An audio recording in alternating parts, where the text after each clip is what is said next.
Brother ఈ దేవుడు చాలా గొప్పవాడు, కానీ ప్రార్థన చాలా స్లోగా చేయండి. ప్రభు నమ్ముకున్న వాళ్ళకి మా గ్రామంలోని ఎంట్రన్ అన్నది లేదు. ఇంచుమించు 6 సంవత్సరాలు అవుతుంది ఈ మందిరం ఆపేసి. దానికి గల కారణం ఏంటంటే క్రీస్తు పేరు ఈ గ్రామంలో వినపడకూడదు. ఆ మత గురువు ఏదైతే చెప్తాడో వీళ్ళందరూ కూడా ఆయన చెప్పినట్టుగా నడుచుకుంటారు. దేనికైనా తెగించారు ఊరు. ఇంకా ఏం చేద్దాం అన్న కదా, మన బలులు అవసరం లేదు, అర్పణలు అవసరం లేదు, డబ్బులు అవసరం లేదు. ఏవండి ఎక్కడైతే వద్దన్నారో అక్కడ మహిమ పరిచయం చూడు బ్రదర్. అక్కడ ఇంకా నల్లో ఇంకా ప్రైజ్ లాడండి. చూస్తున్నారు కదా, అది ఒక గ్రామం. ఈ ఒరిస్సా బార్డర్లో కొండల మధ్య, అంటే ఒక అడవి మధ్య ఇది ఒక గ్రామం. క్రైస్తవులు అంటే ఈ ఊర్లోకి రానివ్వరు. ఆల్రెడీ ఇక్కడ సేవ చేస్తున్న సేవకుడే, చర్చి కట్టి సేవ చేస్తున్న సేవకుడిని విపరీతంగా కొట్టి దాడి చేసి ఇక్కడ పరిచర్య జరిగించొద్దు, నువ్వు వెళ్ళిపోతావా లేకపోతే చంపేమా అన్న కాడికి ఈ గ్రామ ప్రజలు భయపెట్టారు. అందుకు ఆ దైవజనుడు ఇక్కడి నుంచి భయపడి వెళ్ళిపోవడం జరిగింది. ఇప్పుడు ఈ చర్చ్ ఇంచుమించు 6 సంవత్సరాలు అవుతుంది ఈ చర్చ్ మూసివేసి. అయితే ఈ గ్రామంలో మత గురువు అనే ఒక వ్యక్తి ఉంటాడు. ఆయన కాషాయ వస్త్రాలు ధరించుకుని ఈ గ్రామాన్ని నడిపిస్తూ ఉంటాడనమాట. ఈ గ్రామ పరిస్థితి ప్రస్తుతానికి ఇక్కడ సువార్త అందని ప్రాంతాల్లో సువార్త చేయడానికే ఇప్పుడు అవకాశం ఎలా వచ్చింది, ఈ యొక్క విషయాన్ని మరి ఆ దైవ సేవకుల నోటంటే విందాము. అందరూ తప్పకుండా ఈ వీడియో చివరి వరకు చూడండి.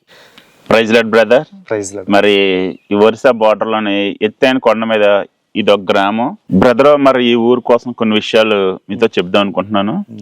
మరి ఇక్కడ ఈ ఊరంతా కూడా ఒక మత గురువు కంట్రోల్లో ఉంటది. ఆ మత గురువు ఏదైతే చెప్తాడో వీళ్ళందరూ కూడా ఆయన చెప్పినట్టుగా నడుచుకుంటారు. ఆ మత గురువు చెప్పేది ఏంటంటే ఆయనకి ఒక చీకట అంధకార శక్తులతోనే సత్సంబంధాలు ఉండి ఆ దురాత్మ శక్తులతోని వీళ్ళందరూ ఆ చీకటి జీవితంలో ఉన్నారు. ఎవరో ఒక దైవజనుడు మొత్తానికి ఈ ఊర్లోనైతే ఈ చీకటి శక్తుల నుంచి విడుదల చేసి వెలుగులోకి తీసుకొద్దాం ఎంతో ప్రయాసపడి మరి ఈ మందిరాన్ని కూడా కట్టడం జరిగింది. ఈ మందిరం అండి, ఈ మందిరం కట్టినప్పుడు ఎంతో ప్రయాసపడ్డారు. కానీ ఏం జరిగిందో తెలియదు, కానీ ఈ మందిరాన్ని కూడా ఆఫ్ చేసేయడం జరిగింది. ఇంచుమించు ఎన్ని సంవత్సరాలు మందిరం ఇది ఆఫ్ చేసి ఒక 6 సంవత్సరాలు అవుతుంది కదా.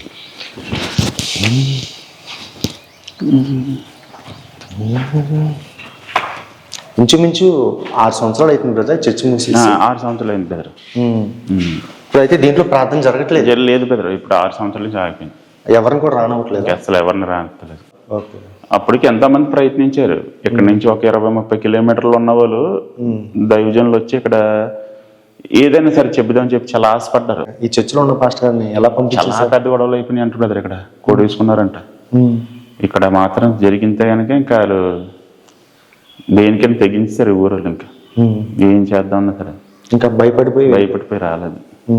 ఇక అప్పటి నుంచి అలాగే ఉండిపోయింది. ఇంకా ఇంచుమించు 6 సంవత్సరాలు అవుతుంది ఈ మందిరం ఆపేసి. దానికి గల కారణం ఏంటంటే క్రీస్తు పేరు ఈ గ్రామంలో వినపడకూడదు, క్రీస్తు సువార్త ఈ గ్రామంలో వెదజల్లకూడదు, చెప్పకూడదు. అటువంటి సందర్భంలో ఇక్కడ సేవ చేస్తున్న వారిని భయపెట్టి ఇక్కడి నుంచి తరిమేసిన సందర్భాలు ఉన్నాయి. ఈ చర్చ్ ఇప్పుడు మూసివేయబడింది. కావాలంటే ఈ చర్చ్ విజువల్స్ డ్రోన్లో మీకు చూపిస్తాను. ఈ గ్రామం కూడా మీకు డ్రోన్ విజువల్స్లో మీకు చూపిస్తాను, చూడండి.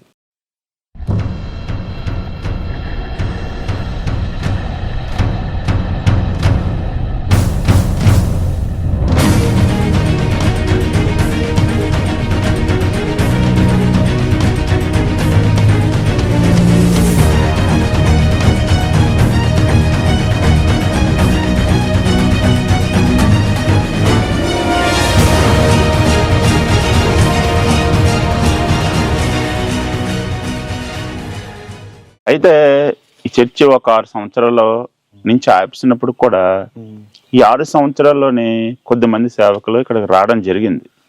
అయితే ఈ గ్రామస్తులందరూ కూడా ఆ గురువు కంట్రోల్లో ఉండడం వల్ల ఆ గురువు ముందే చెప్పేస్తారు వీళ్ళందరికీ, ఎవరైనా కానీ క్రీస్తుని ప్రకటించడానికి వస్తే గనక వాళ్ళని కొట్టండి, ఇబ్బంది పెట్టండి, ఏదైనా సరే చెయ్యండి, వాళ్ళు మాత్రం మామూలుగా వెళ్ళకూడదు. ఇక్కడి నుంచి దెబ్బలు తినే వెళ్ళాలి. అవసరమైతే వాళ్ళని చంపిస్తున్నా సరే పర్లేదు, నేను చూసుకుంటాను. అంటే మళ్ళీ ప్రాంతానికి రావడానికి భయపడి ప్రతి ఒక్కరు కూడా అందుకే ఈ రోజు కూడా ఇక్కడ రావడానికి ప్రతి ఒక్కరు ఎంతగానో భయపడుతున్నారు. మన దైవ సేవకులు అవ్వచ్చు, సువార్థికులు అవ్వచ్చు, విశ్వాసులు అవ్వచ్చు, ఎవరు కూడా మీరు ఈ గ్రామానికి రావడానికి భయపడుతున్నారు. ఆ విషయం నాకు తెలిసింది, నా నోటీస్కి వచ్చింది ఈ విషయం ఎలా జరుగుతుంది ఈ ఊర్లో అని చెప్పి. మరి ప్రభు దగ్గర ప్రార్థన చేయడం జరిగింది. మరి ఈ గ్రామానికి ఎంత భయంకరమైన గ్రామంలోకి రావాలంటే ఇది చిన్న విషయం కాదు. మరి నా ప్రాణాలు కూడా పోయినాయి అని చెప్పా నేను రావాలి ఇక్కడికి. మరి నా ప్రాణాన్ని నేను దేవుడికి ఎప్పుడో చెప్పాను, నా ప్రాణం పోయినా పర్లేదు కానీ ఒక్క ఆత్మని మార్చబడాలా అని చెప్పి నేను ఎప్పుడో తీర్మానం తీసుకున్నాను దేవుడి దగ్గర. ఆ తీర్మానం ప్రకారం ఆయన ప్రార్థన చేసుకుని రావడం. మరి ఈ రోజున ఇదే గ్రామంలోకి మిమ్మల్ని తీసుకొని వెళ్తాను బ్రదరు, వాళ్ళందరితో మాట్లాడతాను. అసలు మీరు ఈ గ్రామానికి ఎలా ఎంటర్ అయ్యారు? ఎంటర్ అయినప్పుడు మరి క్రీస్తుకు వ్యతిరేకంగా ఉన్న ఈ గ్రామం నేను ఎలా వాళ్ళు ట్రీట్ చేశారండి? బ్రదరు, మనకి దేవుడు మంచి జ్ఞానం ఇచ్చాడు. ఆ జ్ఞానాన్ని మనం వాడుకోవాలి. మనం కూడా లోకస్తుల కిందే ఉండకూడదు. మన దేవుడికి వెలుగు, జ్ఞానం, వివేకం, సమాధానం, సంతోషం ఎన్నో ఇచ్చాడు దేవుడు మనకి. ఇవన్నీ మనం ఉపయోగించాల. ఇప్పుడు ఈ ఊర్లో నాకు ఎలాగ ఎంటర్ అవ్వాలి ప్రభువా అంటే ఆయన ఇచ్చిన జ్ఞానాన్ని బట్టి నీ క్రియల్లో చూపించు. ముందుగా నా పేరు వాడుకో, తర్వాత నా పేరు చెప్పు అక్కడికి వెళ్ళి. నీ క్రియలు, నీ ప్రేమ చూసిన తర్వాత ఇది దేవుడి ప్రేమని చెప్పి ప్రకటించు ఆయన చెప్పినప్పుడు మరి ఈ గ్రామంలోకి ఎంటర్ అవ్వడం. ఈ గ్రామంలోకి ఎంటర్ అవ్వడానికి నేను ఏం చేద్దాం అని చెప్పి చూసినప్పుడు ఈ ఊరు ప్రెసిడెంట్ని నేను కాంటాక్ట్ అయ్యాను. సార్ మీరు ఏదైనా ఒక మంచి కార్యక్రమం చేద్దాం మన ఊరికి, మరి చేయడానికి ఒక అవకాశాన్ని కల్పించండి సార్ అని చెప్పి ఎంత రిక్వెస్ట్ చేసినా సరే, సరే మీరు ఆల్రెడీ క్రైస్తవుడు, మీరు కానీ ఆ గ్రామంలోకి వెళ్తే ప్రాణంతో నుంచి బయటికి రారు, మీరు రిస్క్ చేయకండి, మీరు చాలా మంచి వ్యక్తి, మీరు ఎందుకు ప్రాణం పోగొట్టుకోవడానికి ముందుకు వెళ్తున్నారు, వేరే గ్రామంలో ప్రకటించండి సార్, అవసరం అయితే మీ క్రీస్తు గ్రామాల బౌళ్ళు ఉన్నాయి అక్కడికి వెళ్ళి ఇవ్వండి. ఎందుకు ఇస్తారు ప్రాణాలు, యవ్వన వయసులో ఉన్నారు, ఎందుకు ప్రాణం పోగొట్టుకోవాలి, మీరు మీకు భార్య పిల్లలు ఉన్నారు కదా అని చెప్పడం జరిగింది. కానీ లేదు సార్, అక్కడ ప్రకటించడానికి ఎంతో మంది సేవకులను దేవుడు ఏర్పాటు చేశాడు. కానీ ఇటువంటి లేని చోట నన్ను ఏర్పాటు చేసుకున్నాడు దేవుడు. నేను కంపల్సరీ దేవుడి ప్రేమను వాళ్ళకి రుచి చూపించాలి. ఆ దేవుడి ప్రేమలో వాళ్ళు చీకటి జీవితాన్ని తీసివేసి దేవుడి వెలుగుతో నింపాలన్నదే నా ఆశ. అట్టి నడిపింపు దేవుడు నాకు ఇచ్చాడండి, ఇదే నా పరిచర్య అండి అని చెప్పి ఆయన చెప్పినప్పుడు ఆ ప్రెసిడెంట్ గారు, బ్రదరు మీరు ఎంతలా చెప్తున్నారు కాబట్టి, ఇంత విశ్వాసంతో ఉన్నారు కాబట్టి మీరు వెళ్ళండి, కానీ నేను మాత్రం మీతో రాను, మీతో పాటు నేను ఇబ్బంది పడలేను, మీరు వెళ్ళండి. నేను అవసరమైతే అక్కడ ఉన్న వైస్ ప్రెసిడెంట్ ఆ ఊరే, ఆయన నెంబర్ మీకు ఇస్తాను, ఆయన వార్డు నెంబర్గా ఉంటున్నాడు అక్కడ, మరి ఆయన దగ్గరికి వెళ్ళి మీరు మాట్లాడి మీరు ఆయన అంగీకరిస్తే కనుక మీరు అక్కడికి వెళ్ళి మీరు ఏది చేద్దాం అనుకుంటున్నారో ఆయన సంప్రదించి చేయండి అని చెప్పడం జరిగింది బ్రదర్.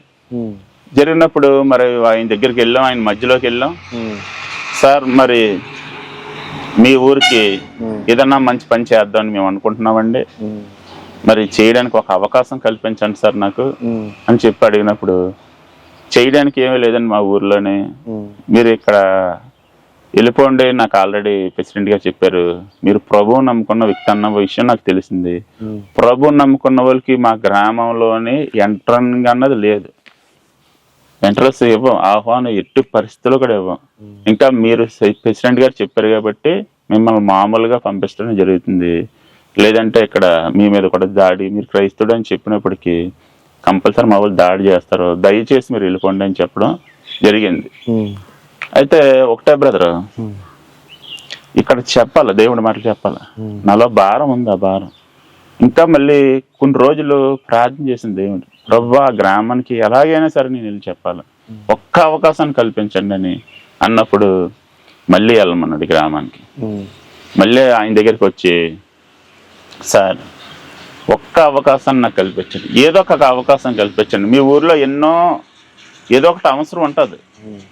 ఇప్పుడు ఎంతో మందిని నేను చూస్తుండగా పేదవారు ఉన్నారు, వాళ్ళకి రొగ్గులు ఇచ్చే అవకాశం ఇవ్వండి, చీరలు ఇచ్చే అవకాశం ఇవ్వండి, ఏదో ఒకటి చేయండి సార్ అంటే ఆయన మాట్లాడలేదు. కానీ నేనే గ్రామంలోకి వెళ్ళి ఏది అవసరం అన్నది అలాగా అందరిని పలకరించుకొని వెళ్ళినప్పుడు వాళ్ళందరినీ నాకు ఒక వింత జీవులాగా, నేను బయట నుంచి వచ్చిన వ్యక్తిని కదా, ఈయన ఎవరు, ఇక్కడ ఏం తిరుగుతున్నాడు ఏంటని చెప్పి అందరూ వెరైటీకి చూసినప్పుడు, లేదండి నాకు ఆల్రెడీ వైస్ ప్రెసిడెంట్ గారు తెలుసండి. ఆయన ద్వారాగా ఇంటికి వచ్చి నేను మిమ్మల్ని అందరినీ పలకరిందామని చెప్పి నేను వచ్చానని అన్నప్పుడు వాళ్ళకి అక్కడ మంచినీరు లేదన్న విషయం తెలిసింది. నేను చూస్తున్నాను, అప్పుడే చిన్నపిల్ల ఒక పిల్ల నీరు మోసుకొని రావడం అన్న చూశాను నేను. ఆ పిల్ల చిన్న పిల్ల, అదేంటి ఎంత బాధలో ఉన్నారే, ఈయన చూస్తే ప్రెసిడెంట్ చూస్తే వైస్ ప్రెసిడెంట్ చూస్తే ఇక్కడ అవసరం లేదంటున్నాడే, వీళ్ళు చూస్తే నీటి కొద ఉందని చెప్పి నేను గమనించి, అమ్మా చిన్నపిల్లలు, అమ్మా ఎక్కడి నుంచి తెచ్చుకుంటున్నావారా నీళ్ళు అన్నప్పుడు ఆ పాప అక్కడి నుంచి తెచ్చుకుంటున్నాను అంకులు అని చెప్పినప్పుడు చాలా చాలా భారం కలిగింది బ్రదర్, చాలా బాధ కలిగింది నాకు. అరే ప్రజలంత కష్టంలో ఉన్న నిజమైన దేవుణ్ణి తెలుసుకోలేకపోతున్నారు అన్న బాధ నాలో ఎంత కలిగింది బ్రదర్. కలిగి ఒకటే చెప్పాను, సార్ ఈ ఊరికి మంచినీటి కొద ఉంది కదా సార్, అడుగుతున్నాను కదా సార్, ఏదో ఒకటి చేసి పెడతాను అంటున్నాను కదా సార్, నా దేవుడు చేస్తాడు సార్ ఇటువంటి కార్యాలు అని చెప్పినా మీరు అర్థం చేసుకోరేంటి సార్ అంటే, సార్ మీరు చేయడానికి మాకు అభ్యంతరం లేదు, కానీ మీరు అక్కడ ప్రభువుని ప్రకటిస్తారు, మా సిద్ధాంతాల్లో అలాగే మేము నమ్ముకున్న మా జాతి ఏదైతే ఉన్నదో, మా అందరం ఏదైతే నమ్ముకున్నామో అదంతా మీరు పాడు చేస్తారని చెప్పి మేము రానివ్వలేమండి, ఎవరిని రానవని చెప్పినప్పుడు సరే మీరు ఏమంటా అనుకోండి, నేను చేసిన మంచిలోనే మీకు నిజంగా మంచి అనిపిస్తే ఒక్క అవకాశం ఇవ్వండి, ప్రభు కోసం ప్రకటిస్తాను, ముందు నాకు ఒక అవకాశం ఇవ్వండి మంచి పని చేయడానికి అని ఆయన్ని రిక్వెస్ట్ చేసుకున్నప్పుడు, ఇక్కడైతే బోర్లు 4 బోర్లు గవర్నమెంట్ వాళ్ళు వేశారు, ఇక్కడ అక్కడ వేసాం అక్కడ వేసాం రాని తీసుకెళ్ళి చూపిస్తానని చెప్పి చూపించారు, వేసారు, ఎక్కడ నీరు పడలేదు, వాటర్ పడలేదు. సరే ఇప్పుడు నన్ను ఏం చేయమంటారు చెప్పండి సార్, మీరు నేనేం చేయాలా, బోర్ అయినా ఎంచమంటారా అంటే ఆయన ఒకటే చెప్పాడు, ఆల్రెడీ గవర్నమెంట్ నుంచి జియోలిస్ట్ సర్వే వచ్చాడు, ప్రైవేట్ సర్వే వచ్చాడు, ఇక్కడ నీరు పడదని కన్ఫర్మ్ చేశారు. ఇక్కడ మరి నిజంగా మీరే కానీ బోరు వేస్తే అక్కడ పడితే గనక మీకు సువార్త ప్రకటించడానికి అయితే నేను అవకాశాన్ని ఏదోలాగా కల్పిస్తాను, మా ప్రజలతో అది కూడా ఒకసారి అడిగిన తర్వాత మా మత గురువు ఎవరైతే ఉన్నారో ఆయన అడిగిన తర్వాత మీకు అవకాశం ఇస్తాను, ముందైతే మీరు చేస్తానంటే చెయ్యండి, మీరు ఎవ్వరూ కూడా ₹1 కానీ ఇచ్చేది లేదు, మంచినీళ్ళు కూడా మీకు అందించేది లేదు, మీరు వచ్చినా సరే మేమేమీ చేయలేం, మీకు వెయ్యాలనుకుంటే వేయండి, లేదంటే ఇరు పంచులు రావద్దని చెప్పడం జరిగింది బ్రదర్. అంటే ఏదైనా బోరు పడదలే మరలా ఈ గ్రామం రాడు అలా చెప్పారు అంతే. ఎందుకంటే ఇటువంటి వ్యక్తులు అందరూ వస్తున్నారు, అప్పటికే చాలా మంది వచ్చారంట, ఎన్నో ప్రయత్నాలు చేశారంట రావడానికి, వీళ్ళు ఎంటర్ చేయలేదు, వాళ్ళు వస్త్రాలు ఇస్తున్నారు, ఇలాగే బోర్లు వేస్తున్నారు, ఎన్నో కార్యక్రమాలు చేస్తున్నారు, ఎంతో మంది దైవజనులు వచ్చారు, ఎవరిని ఎంటర్ చేయలేదు. అయితే అప్పుడు ఒక అవకాశాన్ని అయితే నాకు ఇచ్చారు, వీళ్ళందరూ మాట్లాడుకుని ఒక అవకాశాన్ని ఇచ్చారు, ఆ అవకాశాన్ని నేను దేవుడి దగ్గర పెట్టి ప్రార్థన చేయడం జరిగింది, ప్రభువా నీ కార్యం అక్కడ జరిగితే గనక నేను అక్కడ సువార్త ప్రకటించే అవకాశం నాకు దొరుకుతుంది, దయచేసి అవకాశాన్ని కల్పించి ప్రభువా అక్కడ అబ్ది కార్యం జరిగించండి ప్రభువా అని చెప్పి నేను దివారాత్రులు దేవుడికి మొరపెట్టుకున్నప్పుడు, మరి నువ్వు చెప్తే నమ్మ బ్రదర్, ఆ ఊరోళ్ళు మాటల్లో అడుగు, అంటే నేను చెప్పిన కొన్ని విషయాలు కూడా వాళ్ళ దగ్గర నుంచి నువ్వు తెలుసుకో, 85 అడుగుల్లోనే పుష్కలమైన వాటర్, ఒక అనకూడదు కానీ చేలోని పెద్ద రిగ్గితో కొడితే ఎలా వాటర్ వస్తుంది అలా వచ్చింది బ్రదర్. ఇక్కడ వాళ్ళందరూ బ్రదరు కొట్టారు బ్రదర్ అప్పట్లో దేవుడికి, దేవుణ్ణి ఎక్కడైతే వద్దన్నారో అక్కడ మహిమ పరిచయం చూడు బ్రదర్, అక్కడ ఇంకా నాలో ఇంకా ఆనందం ఉద్యమం, ఇంకా నా దేవుణ్ణి వీళ్ళందరూ టప్పట్లు కొట్టి మహిమ పరిచినప్పుడు ఇంకా దానికంటే సంతోషం ఇంకా నాకు ఏది దొరకలేదు బ్రదర్, చాలా ఆనందించాను బ్రదర్, చాలా సంతోషించాను. ఇప్పుడు గ్రామ ప్రజలందరూ అదే బోరు, మొత్తం ఆ గ్రామం అంతటికీ అదే బోరు, అక్కడే బట్టలు పట్టుకుంటున్నారు, వాళ్ళు ఆవులు ఎక్కువ ఉంటాయి బ్రదర్, వాళ్ళ ఆవులకి అక్కడి నుంచే నీరు పట్టుకెళ్తున్నారు, వాళ్ళు అక్కడే నీరు తాగుతున్నారు, స్థానాలు పిల్లల స్థానాలు, అబ్బా బోరు ఎంత బాగా ఉపయోగపడుతుంది బ్రదర్, నా దేవుడు చేసిన కార్యం బ్రదర్. ఇదేనండి బోరు, ఇదే అమ్మా బాగా వస్తుంది కదా నీరు, చాలా బాగా వస్తుందా, మొత్తం అందరూ ప్రజలందరూ తాగుతున్నారు, ఊరు వాళ్ళందరూ అందరూ సంతోషంగా ఉన్నారు, మరి చాలా సంతోషం.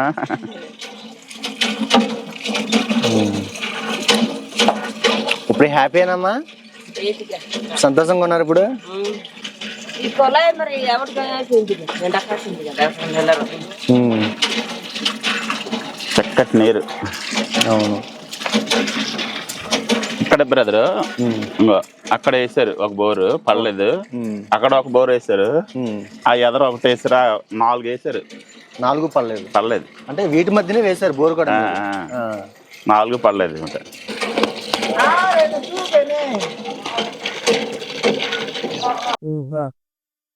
బోల్ అసలు పని బోల్ అసలు శుభ్రం అసలు తెర పని మీద బోల్ కానీ ఇది మంచి నీట్గా నీళ్ళు. కొన్ని టేపులు ఉన్నాయి, వాటిలో కొంత టైంలో నీళ్ళు ఉంటుంది, కొంత టైంలో నీళ్ళు ఉండట్లేదు. కనుక అప్పుడు ఇక్కడ వస్తా అయిపోయిన వెంటనే మళ్ళీ అక్కడ నీళ్ళు రాకపోతే ఇక్కడ వచ్చేసి ఇక్కడ నుంచి తీసుకెళ్తారు. ఇప్పుడు సంతోషంగా ఉంది కదా brother? ఇంతకు ముందు నుంచి కూడా ప్రభుత్వం కూడా ఇచ్చిన కుళాయి నీళ్ళు కూడా ఇక్కడ నుంచి సరిగా నీళ్ళు వచ్చేది కాదు. ఆ ఈ వర్షాకాలంలో అయితే ఏదో కాలువ నీళ్ళు వస్తే అవి ఏదో ఎస్టిమేట్ చేసుకునేవాళ్ళు. కానీ ఏ కాలంలో వస్తే మాత్రం అసలు నీళ్ళే ఉండేది కాదు. తీసుకురావాలి అక్కడికి జోరికి వెళ్ళేసి ఆ ఊటల్లో చిన్న చిన్న ఊటల నుంచి తీసుకొచ్చి అక్కడ నీళ్ళు ఉండేవి కాదు. అక్కడ కూడా నీళ్ళు ఉండేది కాదు, కానీ అక్కడ జమ్మ కూర్చోబెట్టి అక్కడ కొద్ది దమ్మ కాసి ఉండి అక్కడ నుంచి తీసుకొచ్చేవారు. మరి ఇప్పుడు దేవుడి కార్యం చూసారా? చూసాం. ఇంటికి దగ్గర అంటే మాకు ఇంట్లో లోపల ఉన్న ఏ టైంలో కావస్తే ఆ టైం మాకు తాగడానికి నీరు ఉంటుంది, మరి బయట నుంచి వచ్చే వాళ్ళు కూడా తాగడానికి ఉంటుంది, మరి మా ఊరందరూ కూడా తాగడానికి ఇప్పుడు బాగా పనిచేస్తుంది. చాలా సంతోషంగా ఉన్నారా? దేవుడి ప్రేమ మనం గుర్తించాలి, సరేనా? ఎందుకనంటే ఈ లోకంలో ఎవరికి అసాధ్యం కానిది దేవుడు చేస్తాడు. అనేక మంది వచ్చారు, ప్రభుత్వాలు వచ్చారు, బోరు వేయలేదు, వేసారు కానీ పడలేదు. సర్వే వాళ్ళు వచ్చారు, నీళ్ళు పడవని చెప్పేశారు. మరి అందరూ కూడా పడవు, బోర్లేసి కూడా వెళ్ళిపోయినప్పుడు దేవుడు యేసు ప్రభు ఎంత ఇదిగా ఇక్కడ నీళ్ళు ఇచ్చాడు చూడండి. అవునా కదా? ఎప్పుడు మనం నమ్మికే ఉంచాలి. ఏదైనా సరే, ఇప్పుడైనా కాదు, మీ జీవితంలో ఏదైనా ఇబ్బంది వచ్చింది అనుకో, దేవా నువ్వు దేవుడు వంట కదా, మాకు సహాయపడు అంతే. రెండోది ఏం చేయవసరంలా, మన బలులు అవసరం లేదు, అర్పణలు అవసరం లేదు, డబ్బులు అవసరం లేదు, ఏది లేదు. ప్రభువా నువ్వు దేవుడు వంట కదా, నాకు సహాయపడు అంతే. ఏదైనా అనారోగ్య సమస్య, లేకపోతే మనకి ఒక్కొక్క సందర్భంలో మనకి ఎవరు సహాయపడరు, అటువంటి సందర్భంలో కూడా మన దేవుడిని అడగాలి. ఓకేనా? కళ్ళారా చూశారు మీరు దేవుడి కార్యం, మీరే దేవుని ప్రేమ ఊర్లో ప్రకటించాలి. ఓకేనా? అందరు సంతోషమే కదా? ఇదే సంతోషం ఎల్లప్పుడూ ఉండాలి. మీరు అందరూ బాగుండాలని నేను కోరుకుంటున్నాను. ఎప్పుడు కూడా నా మా ప్రార్థనలో మీ గురించి జ్ఞాపకం చేసుకుంటాను. ఓకేనా? Praise the lord. మనందరం ఒకటే, వేరు వేరు నేను వేరు అని కాదు, మనందరం ఎలాస్తానమ్మా. చాలా సంతోషం. ఈయన ప్రెసిడెంట్ గారు ఒక అవకాశం కల్పించారు కదా బ్రదర్. ఆయన అయితే అక్కడ ప్రార్థన చేయొద్దని చెప్పాడు. మీరు మామూలుగా బోర్ వేయండి, నిజంగా బోరు కానీ పడితే గనక అప్పుడు ఏమన్నా ప్రార్థన చేయడానికి అవకాశం ఇస్తాను అంటే, ఆయన ఆలోచన ఏంటి, ఈ ఊర్లో బోరు పడదు, ఈడు వెళ్ళిపోతాడు, ఇంకా ఈ డబ్బులు మొత్తం పోతే మళ్ళీ ఊరి పేరు ఎత్తడు అన్నది ఆయన ఆలోచన. కానీ దేవుడు ఆలోచన ఏంటి, ఇక్కడ గొప్ప కార్యం చేస్తాడు దేవుడు. మరి అక్కడ గొప్ప కార్యం చేశాడు. చేసిన తర్వాత ఈ వైస్ ప్రెసిడెంట్ కి అర్రే అనవసరంగా మాట ఇచ్చాం, ఇంత ప్రార్థన చేద్దాం అనుకున్నాం, మరి ఇప్పుడు ఏం చేయాలని చెప్పి ఆలోచించి, బ్రదర్ ఈ దేవుడు చాలా గొప్పవాడు, కానీ ప్రార్థన చాలా స్లోగా చేయండి, ఎవ్వరికి వినిపించకంటే నీ మనసులోనే చేసుకోండి అని చెప్పారు. ఒకటే చెప్పాను, ఆల్రెడీ ఇంటింటికి వెళ్ళి నేను చెప్పానండి, దేవుడు గొప్ప కార్యం చేశాడు, ఇక్కడ పెద్ద మీటింగ్ ఎడదామని చెప్పానండి, వాళ్ళందరినీ నేను ఒప్పించానండి, మీరు కూడా వాళ్ళతో మాట్లాడండి అని చెప్పాను. ఇక్కడ చాలా పెద్ద మీటింగ్ అయింది బ్రదర్, చాలా దేవునికి మహిమ కలిగింది ఈ ఊరిని బట్టి. ఈ బోరు అయిన తర్వాత బోర్ ఓపెనింగ్ చేస్తాం కదా బ్రదర్ మనం, ఈ గ్రామ ప్రజలందరితో చెప్పాను బ్రదర్, ఇక్కడ ప్లాట్ఫామ్ కట్టాలి, ఇక్కడ చుట్టుపక్కల మేస్త్రులను తీసుకొద్దామంటే చాలా దూరం నుంచి తీసుకురావాలి. ఇక్కడ మేస్త్రి పని వచ్చేది ఎవరికంటే ఈ మత గురువుకి ఒకరికి వచ్చి, ఇంకెవరికి రాదు ప్లాట్ఫామ్ కట్టడం. నువ్వు చెప్తే నమ్మ బ్రదర్, ఇది చాలా ఆశ్చర్యకరమైన విషయం. ఆ మత గురువు ప్లాట్ఫామ్ కట్టాడు, దేవునికి మహిమ కలుగును కాక. ఆ మత గురువే మీ దేవుడు గొప్పవాడని ఒప్పుకున్నాడు. చూడండి బ్రదర్, దేవుడు ఎంత మనసు మార్చాడు. కొట్టండి, క్రైస్తవులతో కొట్టండి, వాళ్ళని సంపండి అన్న వ్యక్తే ఒక ప్లాట్ఫామ్ కొట్టి మీ దేవుడు గొప్పవాడు అంటే, దేవుడు ఎంత గొప్ప కార్యం చేశాడు చూడండి బ్రదర్. ఇక్కడ అయితే ఇక్కడ ఇది వేసిన తర్వాత మరి ఓపెనింగ్ రోజున చాలా పెద్ద మీటింగ్ పెట్టాం బ్రదర్ ఇక్కడ. పెట్టి దేవుడు చేసిన కార్యం కోసం ఊరోళ్ళు మాట్లాడారు, మరి మేము కూడా మాట్లాడాం. దేవుడిని ఎంతగానో మహిమపరుస్తున్నాం బ్రదర్. మరి ఇక్కడ స్థానికంగా ఎప్పుడో వేరే ఊరు వెళ్ళిపోయి ఒక సేవకుడి కింద సిద్ధపడిన వ్యక్తి, ఆయన కూడా రోజు అనుకోకుండా వచ్చాడంటే ఈ ఊరు. ఆయన దూరం నుంచి చూసి, అర్రే నా ఊర్లో నా సొంత గ్రామంలో నేను ఇంతలా దేవుని మహిమపరచలేకపోయినా, నేను ప్రకటించలేకపోయినా, నాకు కూడా అవకాశం ఇవ్వలేనప్పుడు ఈయనెవరో ఈ ఊరు కాదు, ఈయనెవరో బయట నుంచి వచ్చి నా దేవుడిని ఎంత మహిమపరుస్తున్నాడు అని చెప్పి దూరం నుంచి చూసి ఆయన ఎంతో ఆనందపడిపోతున్నాడు. నా ప్రజలకి ఈయన దేవుని ప్రకటిస్తున్నాడే, మా మూఢనమ్మకాల నుంచి గురు వ్యవస్థ నుంచి ఈయన విడుదల చేస్తున్నాడే, దేవుని మహిమపరుస్తున్నాడు. ఈ జనాల మధ్యలో, జనాంగం మధ్యలోనే ఈ దురాత్మ శక్తులు పోయేలాగా, ఈ చీకటి శక్తులు పోయేలాగా మహిమపరుస్తున్నాడే అని ఆయన ఎంతగానో ఆనందించాడంట. తర్వాత ఆయన కొన్ని రోజులు నా నెంబర్ కోసం ఎంతో ప్రయత్నించాడంట. ఆయన నా నెంబర్ దొరక్క మరి ఆయన తర్వాత నన్ను అనుకోకుండా కలిసి ఆయన చెప్పినప్పుడు నేను ఎంతగానో ఆనందించాను బ్రదర్. మరి ఇది గ్రామాన్ని నేను కంటిన్యూషన్ దర్శించి మరి వాళ్ళందరి దగ్గరికి వెళ్ళి వాళ్ళందరినీ మళ్ళీ వాళ్ళకి చీరలు కూడా ఇవ్వడం జరిగింది. మరి వాళ్ళందరూ ఇంటింటికి వెళ్ళి పలకరించి త్వరలోనే మీరందరూ ప్రార్థించేయండి, మళ్ళీ ఇక్కడ మంచి మందిరం కట్టుకొని మొత్తం ఈ గ్రామం అంతా కూడా దేవుని మందిరంలో ఆరాధించుకొని దేవునికి మహిమపరిచేలా మీరు అందరూ ప్రార్థనలో గుర్తించారు. అంటే ఇప్పుడు వరకు కూడా సువార్త ప్రకటించడానికి అవకాశం ఇచ్చారు బ్రదర్. మందిరం కట్టడానికి ఇవ్వలేదు బ్రదర్. అది జరగాలని ప్రార్థన చేయాలి బ్రదర్. అంతే. దేవుడు తప్పకుండా ఇంత చేసినాడు, దేవుడు తప్పకుండా ఈ ఆశ కూడా తీరుస్తాను కోరుకుంటున్నాను బ్రదర్. నిజంగా మీరు చేస్తున్న పరిచయాన్ని బట్టి నేను చాలా సంతోషపడుతున్నాను. ఇంచుమించు 3-4 బోర్లు ఈ గ్రామంలో వేశారు, ఎవరికి సాధ్యం కాలేదు, కానీ దేవునికి సాధ్యమైంది. కేవలం దేవునికి మహిమ కలుగును గాక. ఆమేన్, ఆమేన్.